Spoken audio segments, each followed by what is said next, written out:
এই মুহূর্তে greatest show on earth বিশ্ব ফুটবলের সবথেকে চমকপ্রদ টুর্নামেন্ট, সবথেকে এন্টারটেনিং টুর্নামেন্ট, সবথেকে বিখ্যাত টুর্নামেন্ট ফিফা ওয়ার্ল্ড কাপ চলছে। এবং ফিফা ওয়ার্ল্ড কাপে গ্রুপ এর দুটো ম্যাচ হয়ে গেছে। প্রথম ম্যাচে মেক্সিকো 2-0 গোলে হারিয়ে দিয়েছে সাউথ আফ্রিকাকে।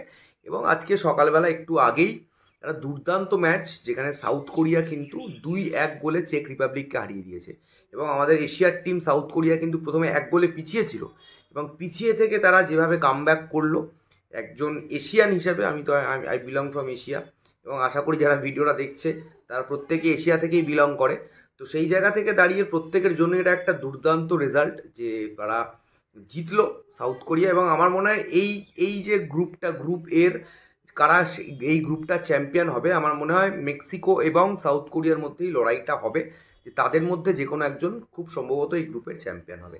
এটা ছিল ফিফা ওয়ার্ল্ড কাপের আপডেট। এবার আমরা টাইটেল এবং থাম্বনেলে তোমরা যেটা দেখতে পাচ্ছ, ডেফিনেটলি সেটা কিন্তু ইন্ডিয়ান ফুটবলের ট্রান্সফার মার্কেটের আপডেট। এবং আমি শুরুতেই বলি যে মেনলি এটা ইস্টবেঙ্গল এবং মোহনবাগান কেন্দ্রিক ভিডিও হলো, এবং আমি পরবর্তীতে ট্রান্সফার মার্কেটের আরও কিছু দল, এই সিজনের আরও কিছু দল, বিভিন্ন আইএসএলের দলগুলো কীভাবে দল গড়ছে সেইগুলো নিয়েও কিন্তু আপডেটস কিন্তু এইবারের ট্রান্সফার উইন্ডোর যে সময়, সামার ট্রান্সফার উইন্ডো, তাতে কিন্তু থাকবে।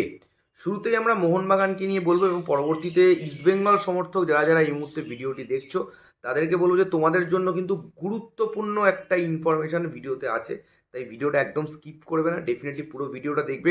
এবং অবশ্যই যদি চ্যানেলটাকে এখনও অবধি সাবস্ক্রাইব না করে থাকো, ডেফিনেটলি চ্যানেলটাকে সাবস্ক্রাইব করবে, ভিডিওটাকে লাইক করবে, এবং কমেন্টে তোমাদের মূল্যবান বক্তব্য কিন্তু অবশ্যই জানাবে।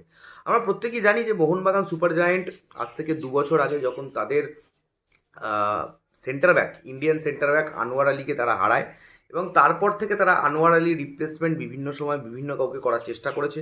একটা সময় আমরা দেখেছি যে দীপেন্দু বিশ্বাসকে করার চেষ্টা করেছে, কখনো দীপক টাংরিকেও সেন্টার ব্যাকে খেলতে দেখেছি। আমরা লাস্ট সিজনেও কিন্তু দীপক টাংরিকে সেন্টার ব্যাকে খেলতে দেখেছি, বিভিন্ন সময় বিভিন্ন প্লেয়ারকে খেলতে দেখেছি। আগের সিজনে একটা বেশ মোটা টাকার ট্রান্সফার ফি দিয়ে কিন্তু মুম্বাই সিটি এফসি থেকে কিন্তু মোহনবাগান সুপার জায়েন্ট মেহতাব সিংকে কিনে নিয়েছিল, তাই একজন ইন্ডিয়ান সেন্টার ব্যাক হিসাবে আমরা সব কিছুই দেখেছি। তাও আমার মনে হচ্ছে এই মুহূর্তে যে সিচুয়েশন, যে জায়গায় দাঁড়িয়ে রয়েছে, যে তাদের দুজন অলরেডি একদম সেটেলড বিদেশি সেন্টার ব্যাক ছিলই বলবো, কারণ খুব সম্ভবত টম অ্যালড্রাটকে মোহনবাগান সুপার জায়ান্ট বিদায় জানাতে চলেছে, এবং সেই জায়গায় অ্যালবাতো রদ্রিগেজ মার্টিন এবং টম অ্যালড্রাটের যে এই জুটিটা, সেটা ভেঙে যেতে চলেছে। এবং ইন্টারেস্টিং ফ্যাক্ট হচ্ছে মোহনবাগান সুপার জায়ান্ট কিন্তু এই সিজনেও, এই 2025-26 মরশুমের 2025-26 মরশুম শেষ হয়ে যাওয়ার পরে 2026-27 মরশুম যেটা সামনের দিকে এগোচ্ছে, এবং যেটা সামার উইন্ডো খুলে যাচ্ছে, সেই সামার উইন্ডোর মুখে কিন্তু মোহনবাগান সুপার জায়ান্ট আরও একজন ইন্ডিয়ান সেন্টার ব্যাককে সাইন করাতে চাইছে বা চলেছে। যেরকম কালকে একটা বিদেশি সেন্টার ব্যাকের কথা আমরা আলোচনা করেছিলাম, স্টিফেন এজেকে নিয়ে আমরা আলোচনা করেছিলাম। স্টিফেন এজের একটা রিউমার শোনা যাচ্ছে যে জামশেদপুরের এই প্লেয়ার স্টিফেন এজে এই মুহূর্তে ফ্রি প্লেয়ার রয়েছে, তাকে নিয়ে একটা কানেকশন রিউমার মোহনবাগানের সাথে শোনা যাচ্ছে। কিন্তু এই মুহূর্তে আমি যে দুজন সেন্টার ব্যাকের কথা বলবো, একজন 18 বছর বয়স, একজন 26 বছর বয়স, তারা লাস্ট সিজনে দুজনে একই টিমের হয়ে খেলেছে, এবং দুজনেই কিন্তু এই মুহূর্তে ইন্ডিয়ান ন্যাশনাল টিমের স্কিম অফ থিংসের মধ্যে রয়েছে।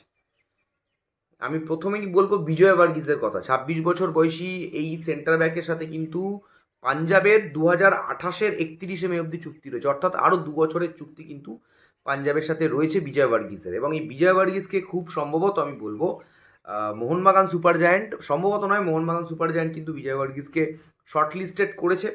কারা যে ইন্ডিয়ান সেন্টার ব্যাকে, অনেকে সন্দেশ ঝিঙ্গানের কথা বলছে, আমার আই ডোন্ট থিঙ্ক সো কি সন্দেশ ঝিঙ্গানকে এখন অবধি মোহনবাগান সুপার জায়ান্ট শর্টলিস্ট করেছে, বা তারা ইন্টারেস্টেড, এখন অবধি এরকম কোনো আপডেট নেই।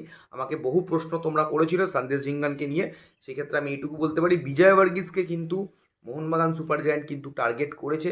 এবং বিজয় ভার্গিসের সাথে আরও আরেকজন পাঞ্জাবেরই আরও একজন সেন্টার ব্যাক, একদম ইয়াং সেন্টার ব্যাক, একদম বাচ্চা ছেলে বলা যেতে পারে। আই থিঙ্ক ওর বয়স খুব সম্ভবত 18 বছর বয়স।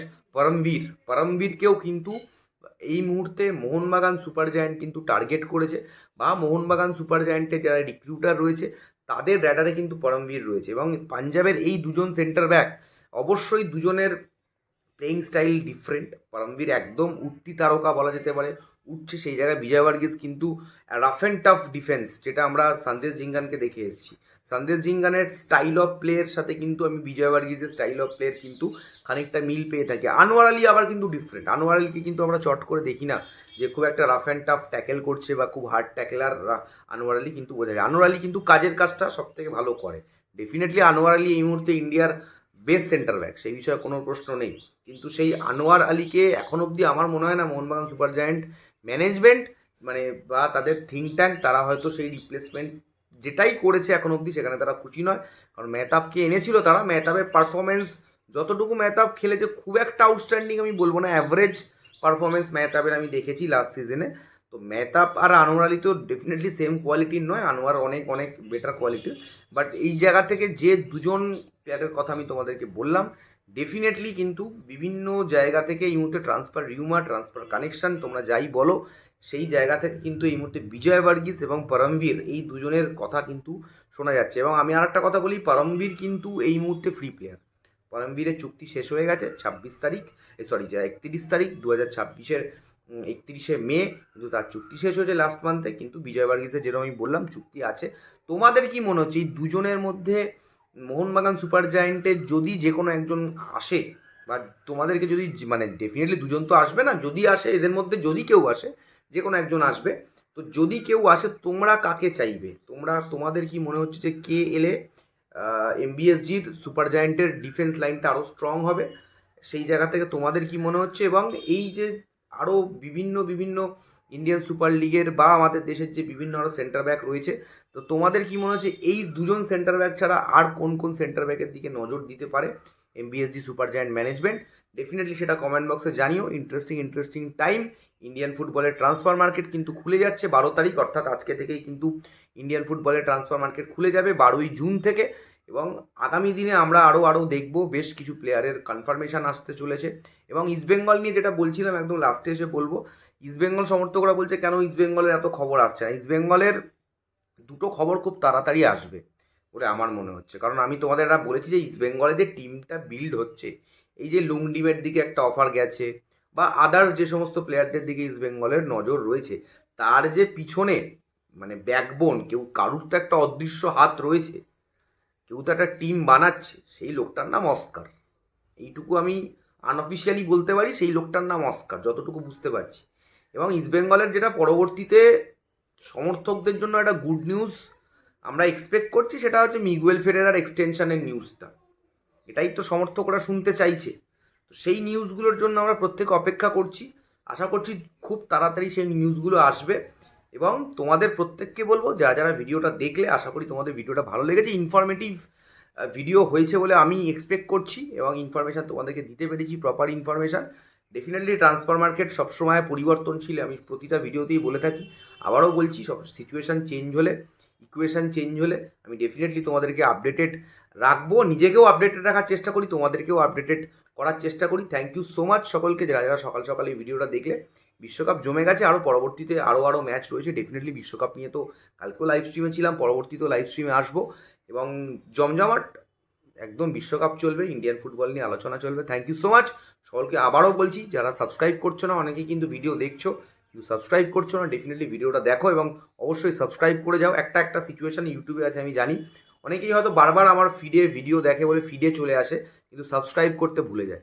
সেই জন্যই বলছি, যারা সাবস্ক্রাইব করোনি একবার চেক করে নিও যে তোমরা সাবস্ক্রাইব করে দেখছো কিনা। যদি না করে দেখো, ডেফিনেটলি সাবস্ক্রাইব করবে এবং বেল আইকনটাতে ক্লিক করে কিন্তু অল সিলেক্ট করে দেবে, যাতে আমি কোনো ভিডিও কোনো আপডেট দিলে সাথে সাথে একদম তোমাদের কাছে পৌঁছে যায়। থ্যাংক ইউ সো মাচ, সবাই ভালো থেকো। দেখা হচ্ছে খুব তাড়াতাড়ি নতুন একটা ভিডিওতে। এখনের মতো সকলকে টাটা।